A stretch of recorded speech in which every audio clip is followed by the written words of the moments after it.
Well then. I can probably tell you a few things about the Saiyans that you don't know. Wow, really? Mm-hmm. Hold on. How kind of you. I feel like a king. Yes. Now, a long time ago, before you were born, there were two tribes that lived on planet Vegeta. There were your ancestors, the Saiyans, and the other tribe was known as the Tuffles. The Saiyans and the Tuffles, huh? That's correct. Now, the Tuffles were a so-called advanced civilization. They had cities much like the ones on Earth and enjoyed all of the modern conveniences such as air travel and mini-malls. They had long ago outgrown energy sources which polluted their planet and were enjoying health and prosperity.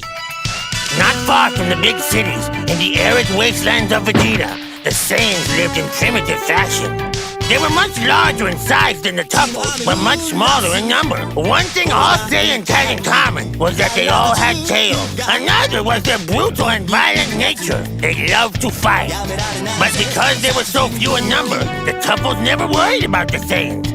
That is until the day they attacked. And so the Great War for planet Vegeta began. With the element of surprise in their favor, the Saiyans quickly gained a strong foothold in the war against the Tuffles. The Tuffles had technology on their side. They had devices that measured their enemy's fighting power and advanced weaponry which they used to hold the Saiyans at bay.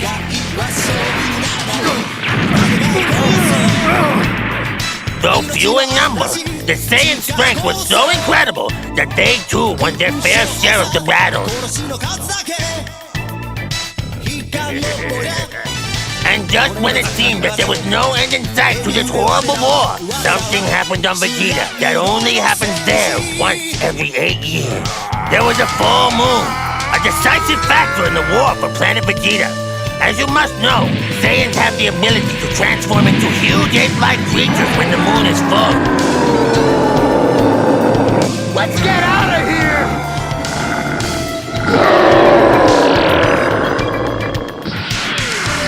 It didn't take long for these monsters to destroy the Tuffles and their advanced civilization. But then a new problem began for the Saiyans. Without the technology of the Tuffles, the Saiyans couldn't travel in space. This meant they couldn't satisfy the one desire that they all shared, the desire to fight. I'm sure you've heard the joke, how many Saiyans does it take to build a rocket ship? No. It's a really good one. Later, Tinkai. Fine. Well, not far away, the Saiyans met the Arcosians. Now, the Arcosians had money and technology, but the planet Arcos was a dump, so they hired the Saiyans to conquer a planet for them. An unholy partnership was formed. With Saiyan might and Arcosian ingenuity combined, they formed a fleet of planet pirates.